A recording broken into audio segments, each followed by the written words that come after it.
You're listening to Men of Abundance, episode 240 with David Hauser. Today we are going to optimize your life, body, and mind so that you can live a life of abundance and prosperity. Welcome to Men of Abundance, the podcast for those looking to level up their lives by hanging out with some of the greatest leaders and established professionals in our community, living a life of integrity, honor, and the abundance mentality. Prepare to pay it forward with your host, former Army medic turned lifestyle entrepreneur, Wally Carmichael.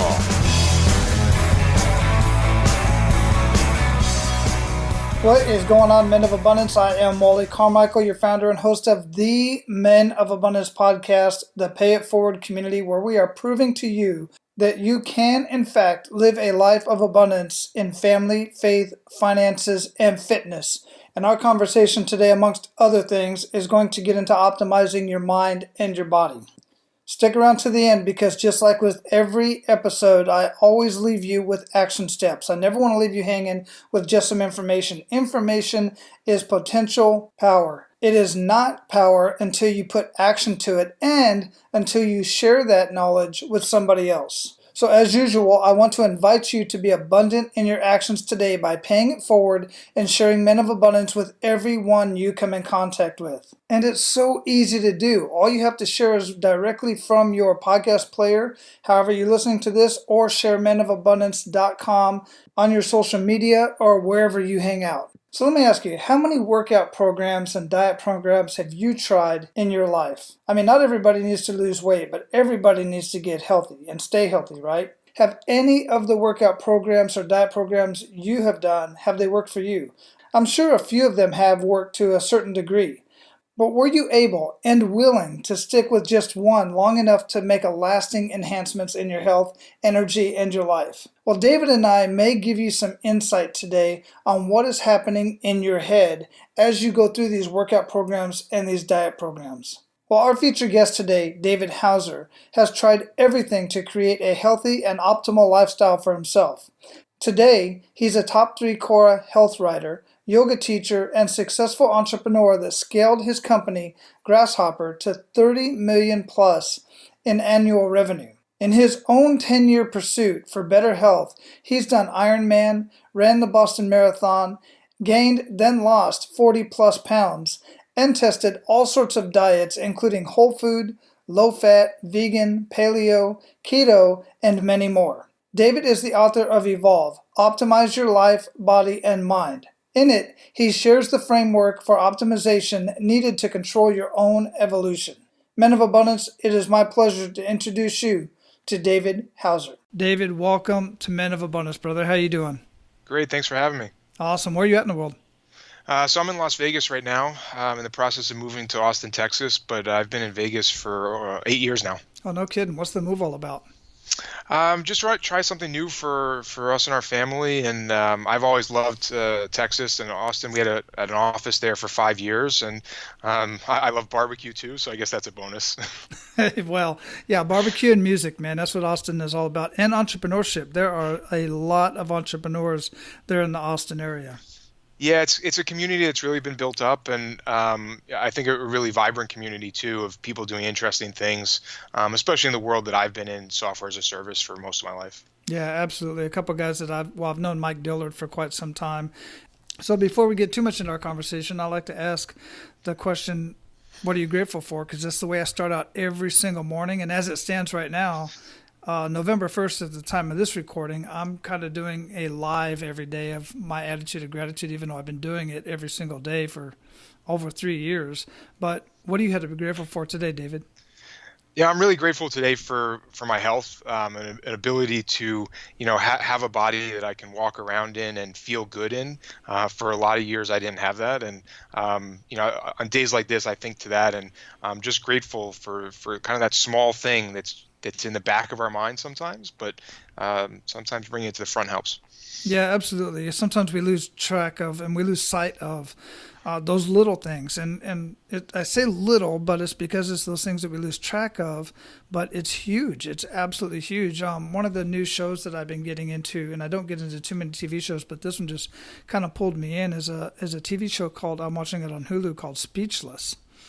and it's about a young man who is confined to his wheelchair. Well, the family, that's just a really crazy family. Many drivers in it, and I never remember his name, but that guy that played on Big Bang Theory, the one that had the lisp. He plays the dad. Yeah, it's hilarious. But it's really cool because you got this kid, and he's the only one that's actually kind of right in the whole family. But he can't walk or talk at all, so he's got a guy that talks for him, and it's just hilarious. And when you said that, it just brought me right to that. It's like, it's just so real to be grateful for something that seems so, we take it for granted often. I think, to me, it's a lot like breathing, right? Like, we naturally just breathe, but when we start to think about our breathing and do it consciously, it changes and it brings something very different, even though our body just naturally does it, right? And just the attention to it, I think, helps. It does. It actually does. And guys, you've heard me say this before, is breathing on purpose, because we do it so passively all the time. If you just sit, and you do it when you exercise too, you're breathing much heavier, much deeper, but when you do it on purpose and just take in the air and let out the air, it's so therapeutic. And it's something that I practice, probably not every single morning, but I try to.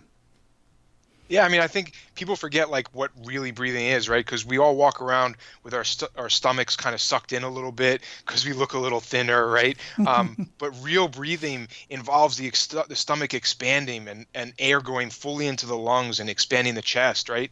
And very rarely do we do that unless we think about it, right? Yeah, it really clears the mind. So, David, how would you describe yourself?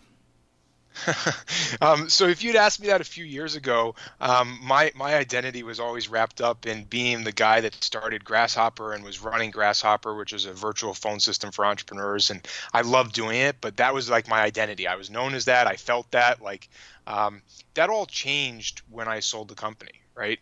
And it was a very difficult period of time to figure out like what was my identity, like what was important to me besides running a company. Right. And of course, family is important and, my kids and things like that. But like your identity is more than just family. Right.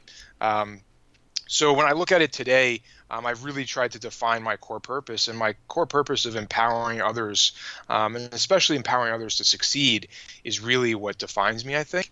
And it's what kind of guides what things I work on now or don't work on, and the decisions I make. Do you feel that that's what defines you from this point on, or do you feel that may change like it did with your business at some point?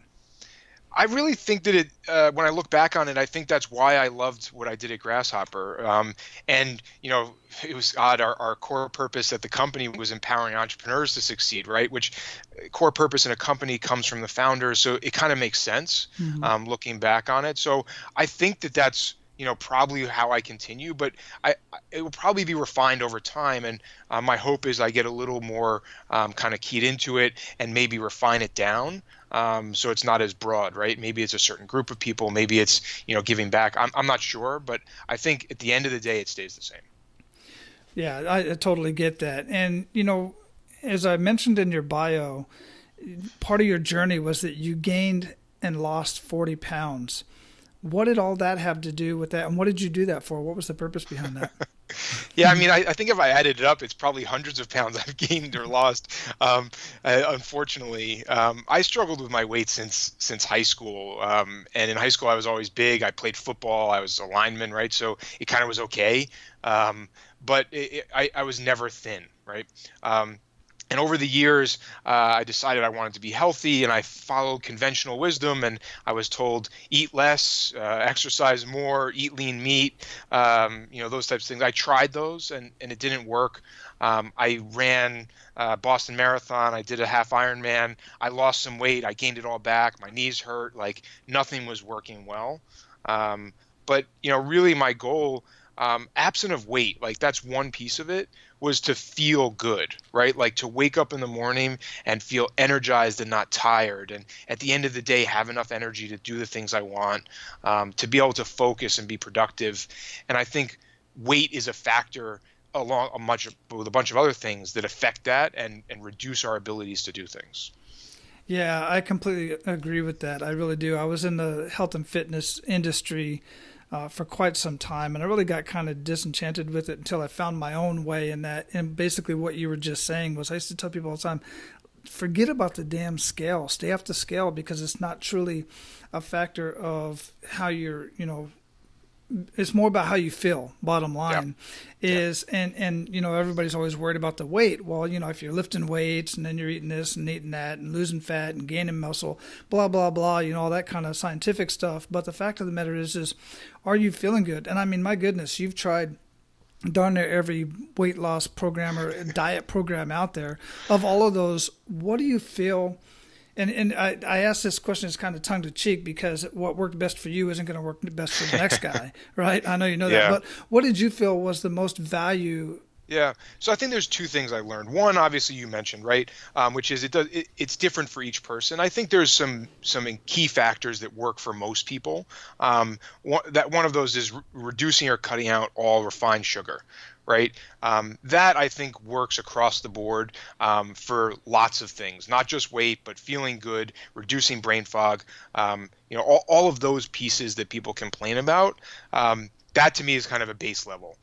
Outside of that, there's all sorts of other things you can try. And I did vegan for 6 months. I've done everything you could imagine, right? For me, what's worked best is a near plant-based diet, but towards the side of keto, right? So high fat, very low carb. I still eat animal protein, especially eggs sometimes and things like that. However, if you look at my plate, it looks much more like a plant-based diet, right? Like 80% vegetable coverage on the plate, and then some fat and a little bit of protein, right? And that's worked best for me and how I feel, how I operate, how productive I am, all of the things that I track or care about. That's what's worked best for me. But it really comes down to finding the individual thing that works for you. And I think the other factor then is variation too, right? I think people forget this, where I do vary it, and I'll sometimes go back to a plant-based diet, or I'll go a little bit higher protein, or whatever it is. I think the rigid, always exactly the same, our bodies don't do well with that. Our bodies were built for variation, and I think we need to account for that in our diet choices. The other factor to that is something that you will continue doing, something that can sustain. But again, with the variation, like I tell people all the time, for the longest time, I told people, look, I eat about 70% healthy and the rest, whatever I want in moderation. And when I look back on, like last night was Halloween, so I'm a candy fiend. I love candy, and I really do curb it, because refined sugar, it tears up my joints. I mean, it is an inflammatory, and I feel crappy today because I ate so much junk last night, and it really wasn't that much, not as much as I used to. But the best I ever felt in my entire life was when I did, I think it was 22, 23 days of a straight vegan diet. 100, no animal protein, none of that stuff. And I felt ridiculously amazing. I just felt so good. I mean, it was hard at first, but then I'm a meat eater. I like my meat, but I do it in moderation. Yeah. So what was interesting for me on a vegan diet, like I did feel good, but I felt consistently hungry. And I didn't like that feeling. So I felt like I would eat far more than I needed because I was just hungry. Compared when I increased the fat and still had a little bit of animal protein, I was a bit more satiated, so I didn't eat as much. So total calories went down. And I don't count calories. I really don't like that.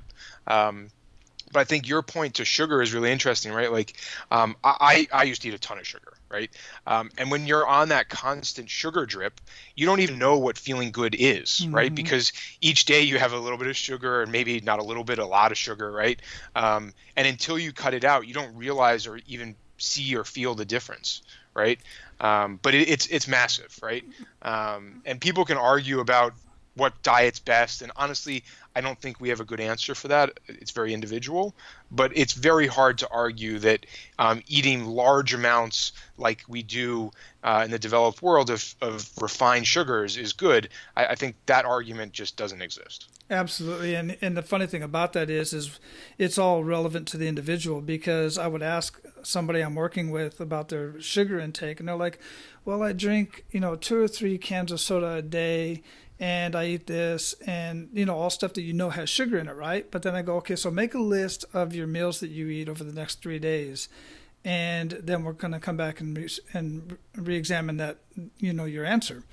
And when you look back and you go, okay, this product, this product, this product, all of these have this amounts of sugar in it. So you're eating 5 times more sugar than you think you are, right? Because you don't realize that all of this stuff, damn near anything that it comes in a box is oversaturated with salts and sugars. It's amazing, right? Like when you try to cut it out, you start to realize it. And what really amazed me is things that you would never imagine, like spicy things, have sugar in them. Right? Like you can go get almonds that are spicy, like flavored, and there's sugar as like the number 3 or 4 ingredient. Certain brands of hummus, right? Like things that don't need sugar, they put it in to give you that additional boost of flavor because our palates are used to it. And you just wouldn't even imagine that it should be there, but it is. Yeah, it's funny because it's almost like if you walk around telling everybody you're a leader, chances are you're not. It's the same thing with these boxes that say healthy on them. If they say healthy on the box, chances are it's not. Yeah. Because it's in a box to begin with. So I want to get into some of the stuff that, about your business, because bootstrapping the company to 30 million is very interesting to me. But before we get into that, I want to ask you the question that I ask everybody, because everybody goes through a kick in the gut moment, regardless of who you are, what you do, and where you're at in your life. And if you haven't, you're young, and just know that you will. And I want you to be resilient in that when it does happen. Part of the reason why I asked this question. So if you would, share with us one of those kick in the gut moments to really make us feel that. Yeah, I've had lots of them, and I think, like you said, it's what makes us stronger. We learn from them. I'd say the two that kind of stand out. One, as we're bootstrapping a company from 0 to 30 million, there's lots of things that happen, right? We made mistakes. We overhired. We hired the wrong people. We made the wrong choices. We put marketing dollars in the wrong place. But when you get down to having $0 to meet payroll and trying to figure out how to do it, that's one of those times you're like, oh my God, did I make the right choice of running a business and putting my whole life on the line for it, right? And that always sticks out to me when you have to make that decision and say, okay, I'm going to take the last possible thing I have anywhere just to try to make the payroll for this week, right? And then recover from it. I think that's one. The other, I think, is much more kind of retrospective in that, we had success in the company, right? And it feels great. And we made mistakes, and we had more luck than bad luck, and we did well. But because of that, as an entrepreneur, I said, okay, I'm going to start other things, right? And it is a hard realization when those other things don't go as well, because you just think like, wow, I'm good at quote unquote entrepreneurship. It's my identity. It's who I am. And you fail at the other things. It's a really hard lesson, right? That part of being an entrepreneur is timing and luck and things you can't control, outside of operational things and stuff you can control. And that was a really hard reminder that happened more than I'd like to think about. Yeah, absolutely. What are some of those things that you tried outside of entrepreneurship, if you don't mind sharing, that you found you weren't as good at and you just couldn't succeed as you did with entrepreneurship? Yeah, I think it was even just starting other companies, right? So we started a company called Spreadable. We lost over $1 million. We made all the wrong choices. We built the team too fast. We did, like, everything was wrong, right? And that was a hard lesson from a dollar perspective, a time perspective, and a kind of reminder of, you're not all that special perspective, right? And that, as an entrepreneur, that's hard. And I'd say outside of that, the biggest reminder I get of this all the time is my kids, right? Like, I want to raise kids that I love and I enjoy being around. And for those that read Jordan Peterson's book, one of his rules is, don't let your kids do anything that makes you dislike them or hate them. But it is hard raising kids, and I get that reminder every day. Yeah, absolutely. I feel it too. Fortunately, my boys have I like them. I've talked to men that say, they're my kids, but honestly, if I met the guy at the library or at the bar or at the game, I wouldn't hang out with him. It's just not, he's not my type of person, but my boys definitely are. And I'm very fortunate to have that because they're their own personality. They're going to do what the hell they want to do, right? Yeah. Yeah. Yeah. So, one of the things that you was just talking about in the beginning of answering that question was that when you're talking about your business and having a hard time making payroll, I want to bring that back down to a personal level to somebody who can't fathom, having a $30 million problem, for that matter. And it's this, and this is what I was kind of thinking about. And let me know if I'm completely off track on this, but if you're the type of person that you're concerned about making your phone bill, paying for your phone bill for your family. It's not like back in the day when we had Grand Bell and you just had one phone. But you're trying to pay your phone bill and you're trying to figure out how the heck you're going to do it. You figure out how to do it. Like the day before you have, the bills, the extended, the 5-day grace period or something like that. You figure it out. Aside of raiding your mom's jewelry box and pawning it down the street, you figure out an ethical way to come up with the money. And what I'm telling you guys in that instance is if you were to take that same energy and apply that for about 2 to 3 months, 6 months, goodness gracious, the amount of freedom that you would give to yourself in revenue, in cash, in money in the bank is just tremendous. What are your thoughts on that, David?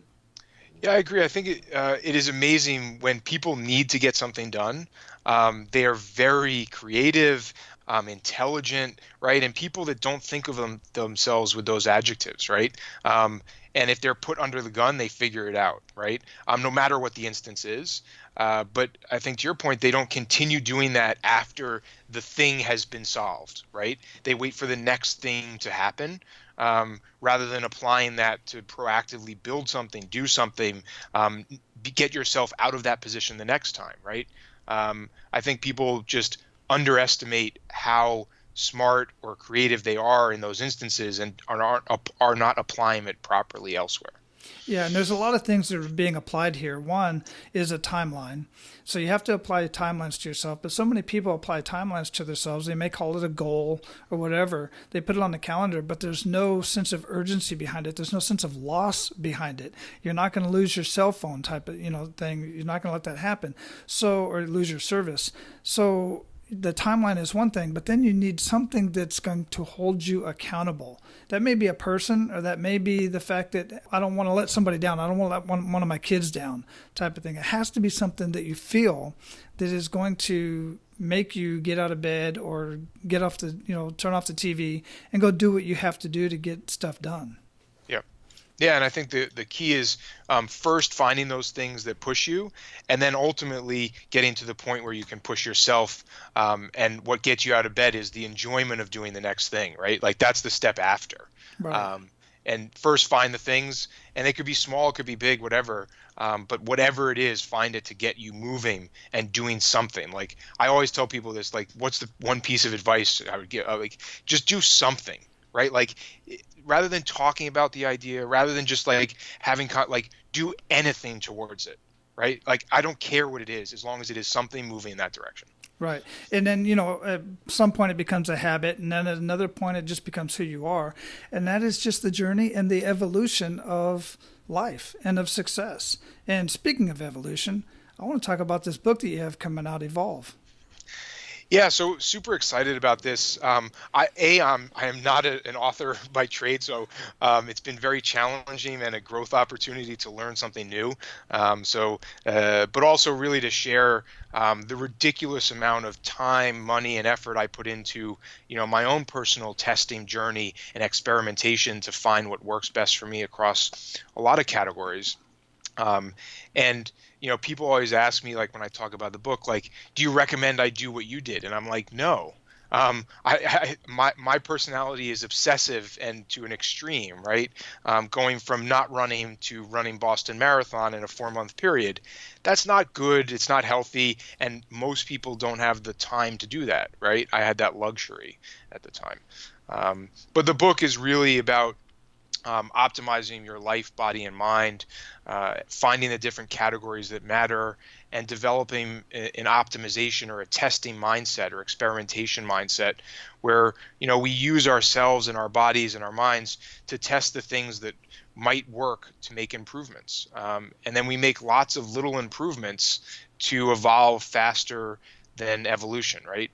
We could wait, a few hundred or a few thousand years for our bodies to catch up, or we can make smart choices now to get ahead.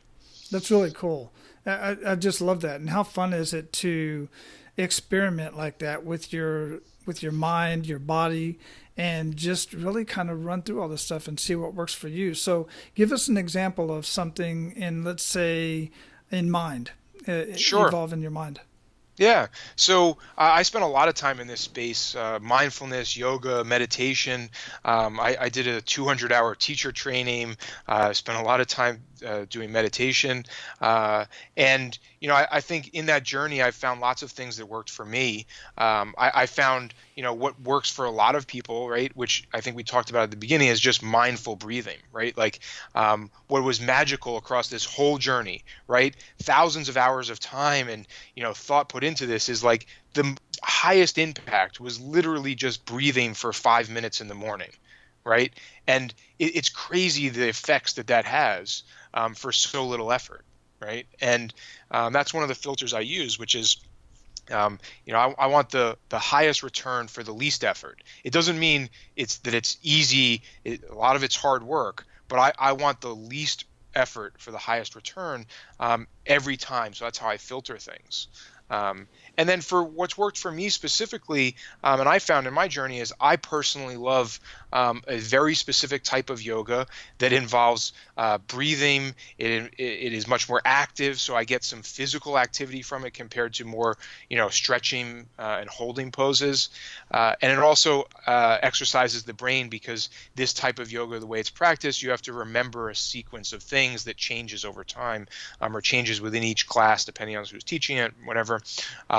So to me, like, that was a great find that I discovered, and now I practice 6 days a week because I get all of those components. I get breathing, I get getting out of my own mind and stopping my monkey brain from working, so kind of a meditation feeling without having to sit quietly necessarily. All of those things in a 60 to 75-minute period. So that's been great for me personally. Yeah, I dig that.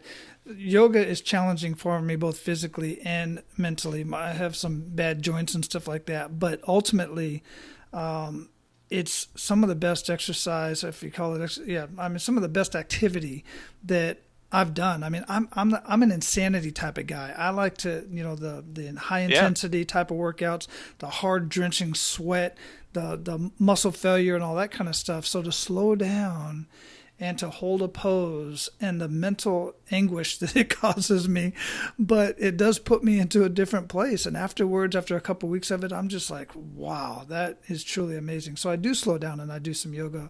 Like we were talking about earlier, variety. I add the variety in there in my exercises as well. And finding what you like, right? Like the yoga that I practice is not slow. It's loud music, it's push-ups, it's high heart rate, it's crunches and sit-ups, that. It is a very different type of yoga, but it still integrates the idea of slowing the mind down, right? So you don't have to slow your body down to slow your mind down. And for me, I really enjoyed that. Like, I identified with it. It was fun. It was interesting. So I added it to my routine, and now, like, I go almost every day. I take one day off a week, right, as part of my routine. You see, just another reason why I love having these amazing conversations, because I just learned something that does not make sense to me. So what kind of yoga is this? Yeah, so it's a vinyasa style yoga. It's in a heated room, so not as hot as Bikram yoga, but between around 95 degrees the room. And it's called Life Power. It came from Detroit. Johnny Kest was the kind of creator of it. It's available at all Lifetime gyms in different styles and a bunch of other places. but very active. There's a few other brands that do something similar. So Core Power is one, and then in LA there's a few places that do it, like Sweat. But I mean, the idea is it's kind of based in an old tradition of Ashtanga yoga, updated for today. So loud music, fast movement, doing Sun A and Sun B, which people that practice yoga would understand. And then Sun C, which is a sequence that the teacher will teach and then kind of step out so you can flow on your own. So that brings in the memory component, right? And what was most interesting for me in my journey was during that period is when my mind was most free, right? Because I was just paying attention to my breath in and out, because each movement is based on one breath. I was paying attention to the next movement only, not the previous one, not the next three ones, right? So exercising the mind and memory, but doing it from feeling, right? So being in the present moment. And for me, it was much easier to do that than it was to sit for half an hour and try to feel the same things. Wow. Yeah, that's impressive. Now, I have heard of hot yoga, but to me, it was just the way it was envisioned in my mind anyway. I guess maybe it wasn't explained properly, but you're just in a hot room doing yoga. So that takes a whole different perspective. So I'm definitely going to be checking that out. That sounds pretty interesting. Because, again, I like changing up my routine quite often. Yeah. Thanks for that. I appreciate that, man. So, man, we're going to get into the kick in the gut, not the kick in the gut. We're going to get into our pay it forward part of the show, where we're going to pay it forward. Basically, I'll ask you a series of questions and we'll pay it forward to our abundant leaders. Ready to do that? Yeah, absolutely. Hey, business owners, check this out. If you've been in business for about 3 to 5 years, somewhere in that range, give or take a few, and you're currently doing some sort of advertising, whether it's on Facebook, in the newspaper, cable TV, radio, billboards, or even in the yellow pages. Yes, I have the yellow pages right here. People still do advertise in yellow pages. And I'm here to tell you, I see these advertisements all the time, and they're throwing money away. You may be throwing money away in those ads. Guys, I don't know if you know this or not, but on top of me being the most awesome podcast host of this amazing Men of Abundance podcast, I'm also a very skilled and brilliant business and life strategist. I have an e-learning system with literally millions of dollars of marketing and strategies already done for you. You just have to model those. I am partnered with over 100 business coaches that are experts in many different industries. That makes me very confident that I can help you in your business, regardless of what industry you're in. I can help you not only generate more leads, but actually convert those leads into paying customers and repeat customers. I can show you business strategies that will increase your revenue and your profits in a matter of months. But all that aside, I need your help. I'm in the process of writing another edition of my current book. My current book is No BS Business Breakthrough: How to Double Your Lead Conversions and Triple Your Revenue in Less Than 45 Minutes. And in that book, I have the top 8 strategies of over 100 strategies that I use throughout the course of the year.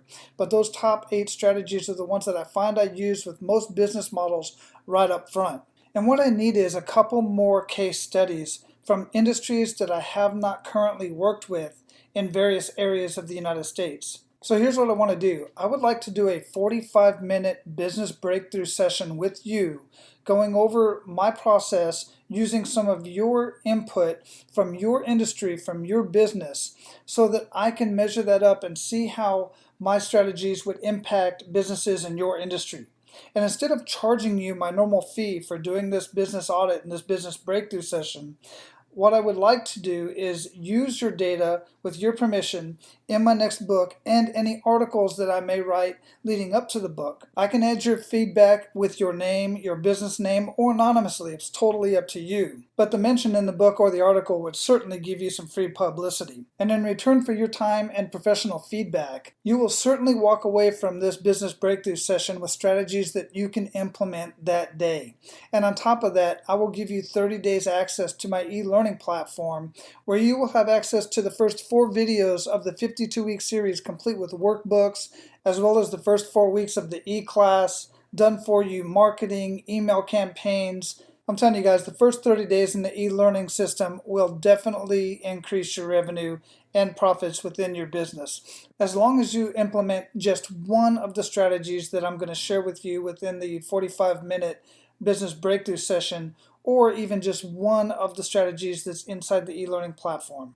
So if you're willing to help me out with your professional feedback on how my systems will impact businesses in your industry, then go to menofabundance.com/help Wally, WALLY. menofabundance.com/help Wally is where you can schedule your 45-minute business breakthrough session with me.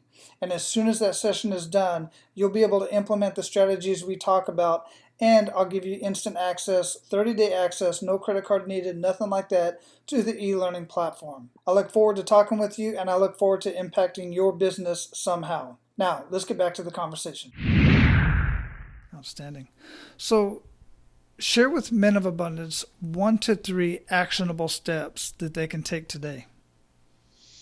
Yeah, absolutely. So the first one I discussed a little bit, right, which is doing something, right? Doing something towards the goal, whatever that goal is. It could be the smallest thing, the biggest thing, but just not kind of talking and thinking about. I think people get stuck in that stage, right? Two, driving towards a goal, right? So making sure you have specifically set a goal that is attainable. And I think this is this mistake that people make. They set goals far too big and far too out. So then they fail at it, right? And after a few failures, you quickly kind of give up, right? I would much prefer to start with a few really small attainable goals and build a kind of culture or feeling of success, right? Like, okay, I've done 1, 2, 3, 4, 5, 6. And when I get to 10, it's just normal that I start meeting my goals, right? Compared to the opposite. Mm-hmm. Yeah, I agree with that. I want to jump in real quick on that one because too many people have never really achieved a goal per se. I mean, they've done stuff in their life, high school maybe or something like that, but so they're not in the habit of achieving goals. And I love that whole idea of, achieving small win, and after a while, it just starts becoming more of a habit. Yeah, I think habit is super important, right? Like we can have good habits and we can have bad ones, and the more good ones we can develop, the better. And I think that, like you said, we don't always get to those goals. And even if we did set a goal and we didn't meet it, that starts building bad habit, right? So I try to reverse that. I think the third one to me is kind of similar to habit, which is routine, right?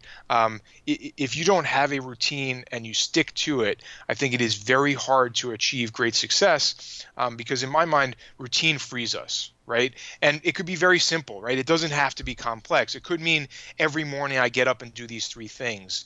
For me, I get up, I go to yoga, I get ready at the gym, I shower at the gym, I go to the office, I structure my day in a very similar fashion each day. I only start meetings after a certain time. I try to stick to that routine. My clothes are quite simple, like jeans and t-shirt, right? It's part of the routine where I'm not putting additional thought into things that don't matter, right? And so, for example, today, we're recording this earlier in the morning. So I went to the gym even though I didn't work out because I didn't want to break my routine.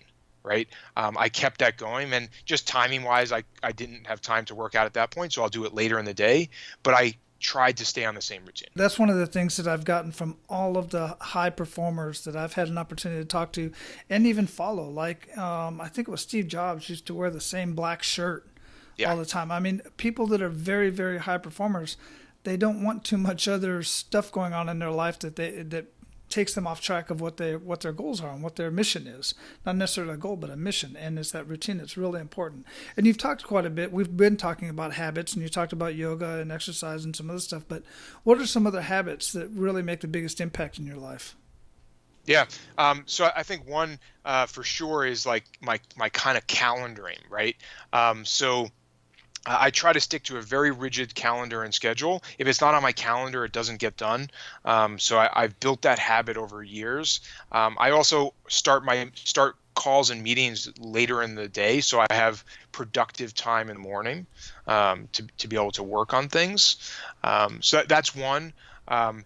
Food, I think, is an additional habit.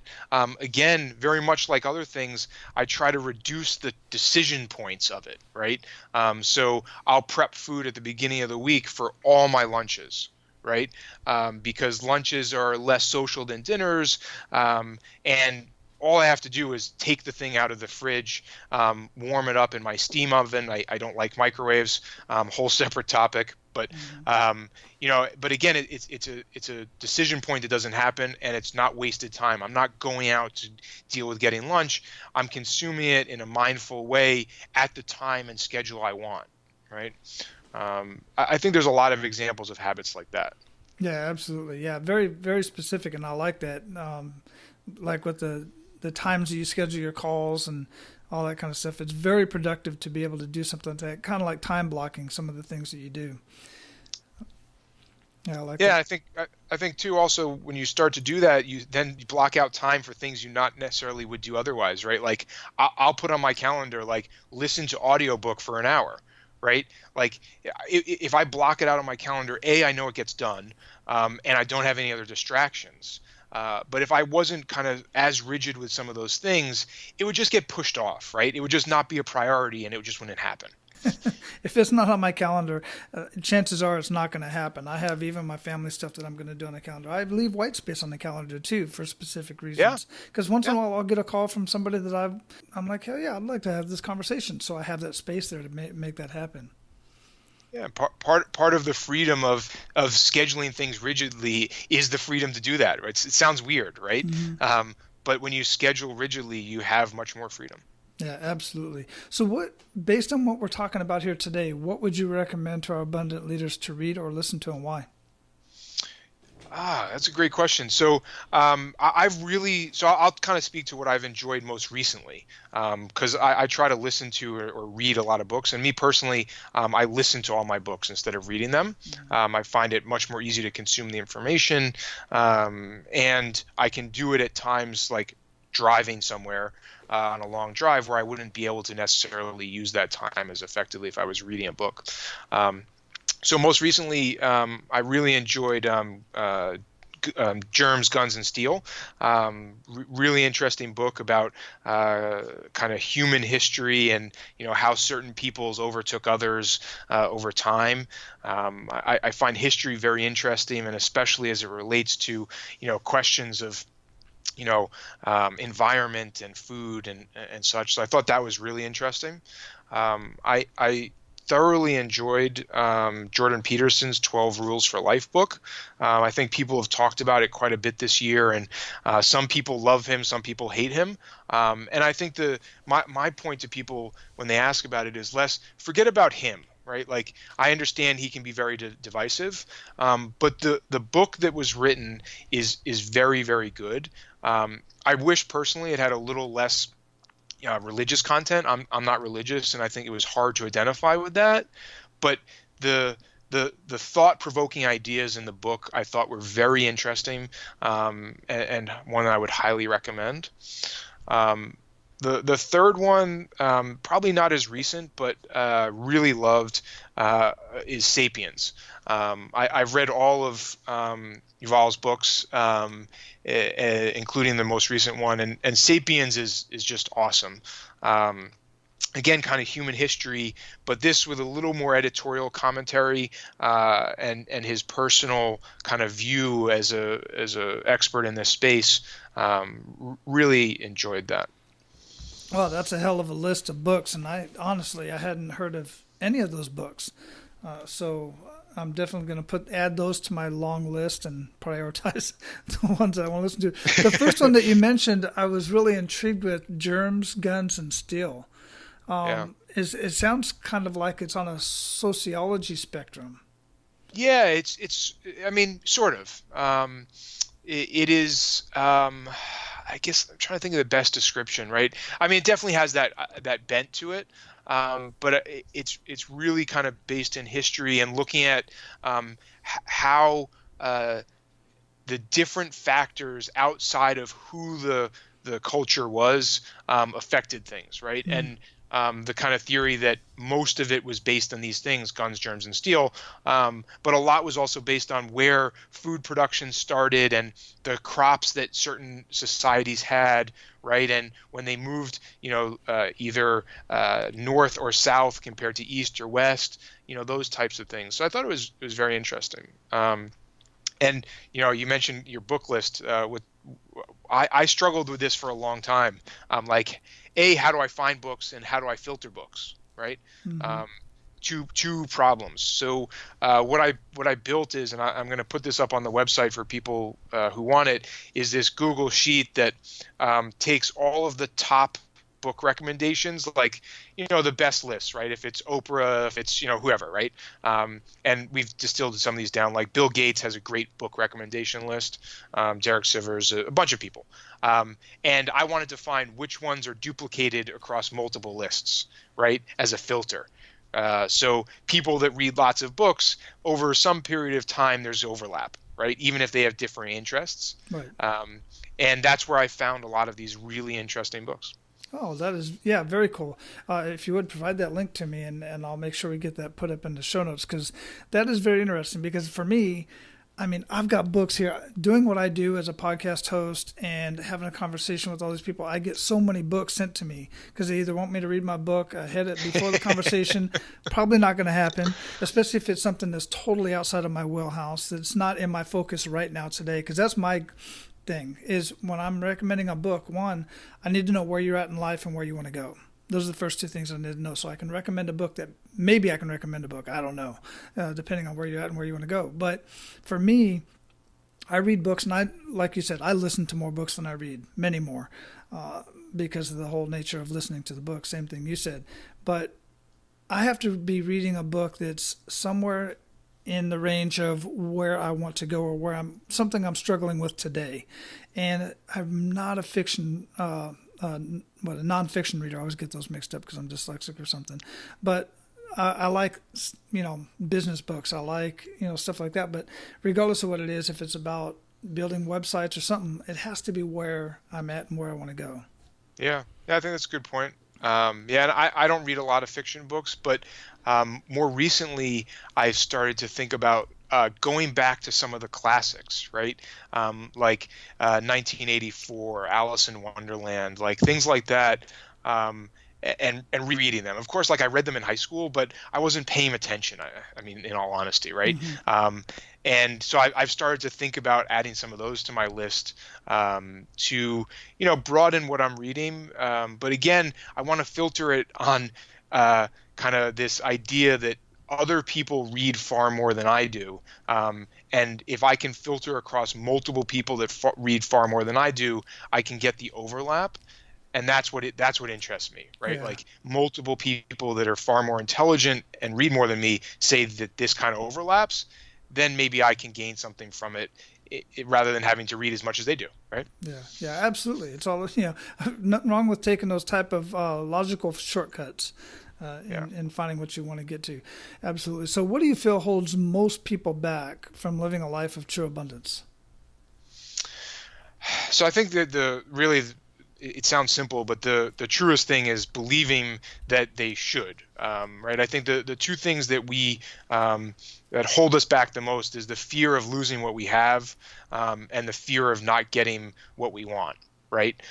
So just believing that you do deserve and you do want these things and you can get them, and being okay with the possible risk of losing the comfort of something else, right? Like that we like that it's easy going to a job every day, or it's easy being in this relationship, or whatever it is that provides some sort of comfort, and understanding that we may lose or change some of those things over time, I think opens us up to achieving way more than we would otherwise. Yeah, a scarcity mindset on the path to abundance just is not going to work. You're sitting in the mud.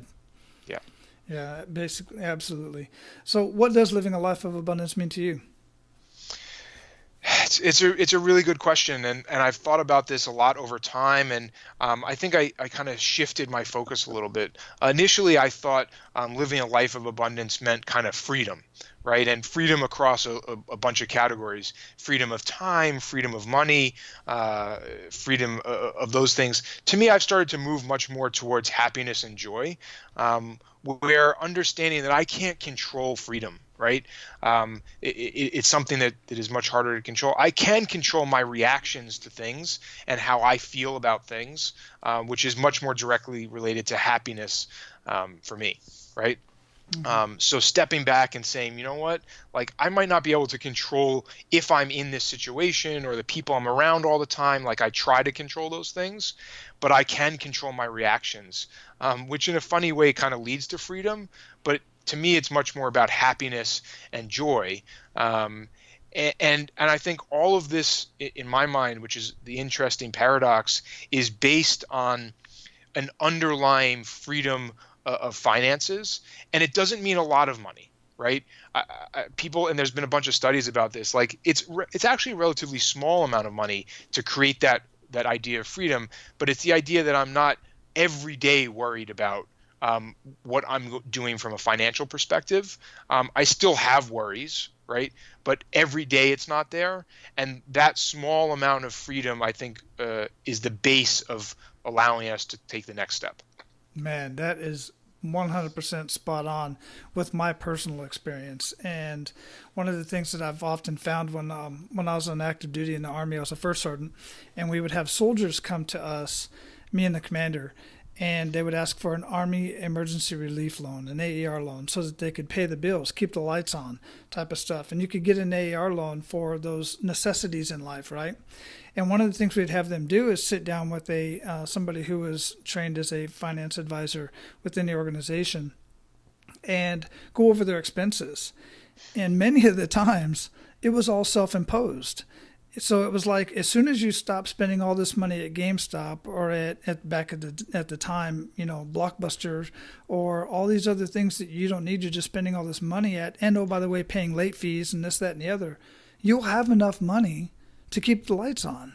A lot of these hardships in finances is self-imposed, and as soon as you make correction on that, then hell, you're living pretty damn good, and you have that freedom you're talking about.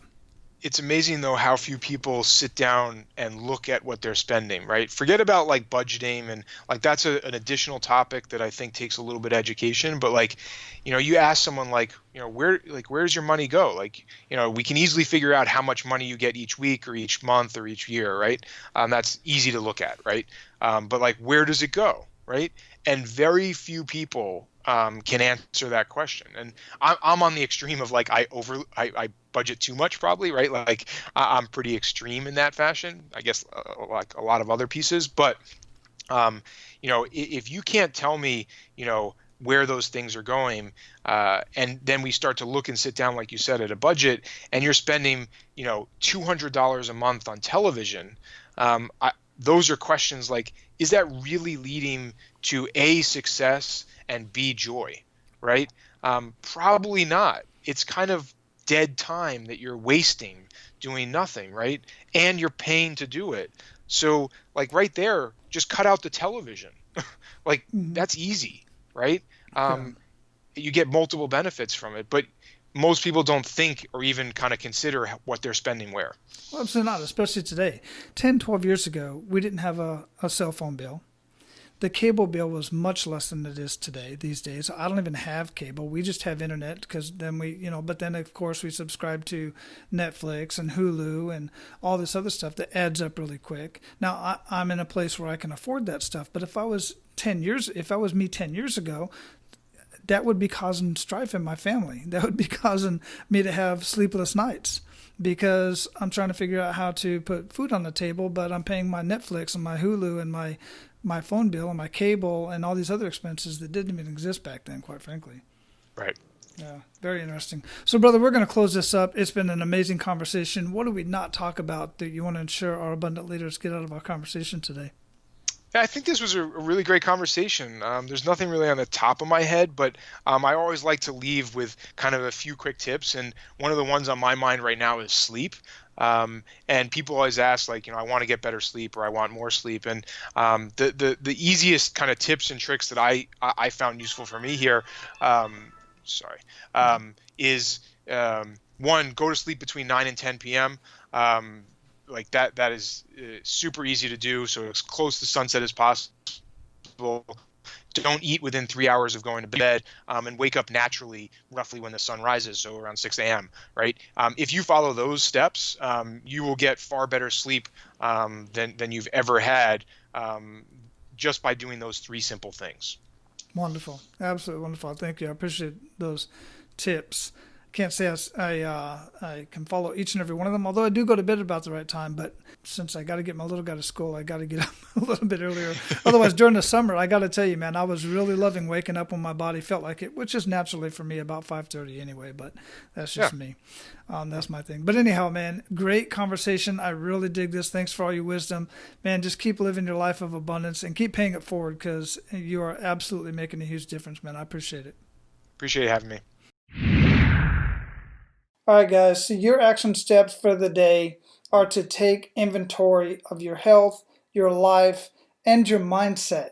Now, taking inventory really just means to look back on, reflect back on, and take a close look at what's working for you and what you need to get rid of in your life. Whether it's the foods that you're eating, or you need to stop the sedentary lifestyle, sitting at the desk all day, driving home all day, you're just sitting most of the day. I have a stand-up desk. Most of the day, actually I wouldn't say most of the day, but about half and half. It depends on the day and how I'm feeling. I will be standing. Definitely through every one of these conversations that I'm having with most people, I'm on my feet, just because I literally think better on my feet. And I can do some leg lifts and I can move around a little bit, and I'm not just sitting. I've heard this saying that sitting is the new smoking. It's just not good for us because we do it most of the day. So get up and move around. Take inventory of what's going into your body as far as food, nutrition. Take inventory of what's going into your mind as far as what music you're listening to, the conversations that you're having all day, and then put some more nutritious energy and information into your mind in the form of a podcast like Men of Abundance, or a podcast that reaches you based on where you're at today, an audiobook, other courses that you can listen to on your commute, in your car, back and forth, walking around the house, doing the lawn, whatever it is that you do. Consistently be putting new information and challenging information into your mind. So to recap your action steps for the day, take inventory of what's going in your mouth, what are you doing for your body, and what's going into your mind, and then adjust accordingly. Now go out and live your life of abundance, and guys, make sure to pay it forward. That's all for today, Abundance Leaders. For more about our guests and the powerful information we shared with you today, be sure to sign up for our mailing list at menofabundance.com. We appreciate your time and look forward to hanging out with you on our next episode. So until then, be sure to pay it forward and live your life of abundance.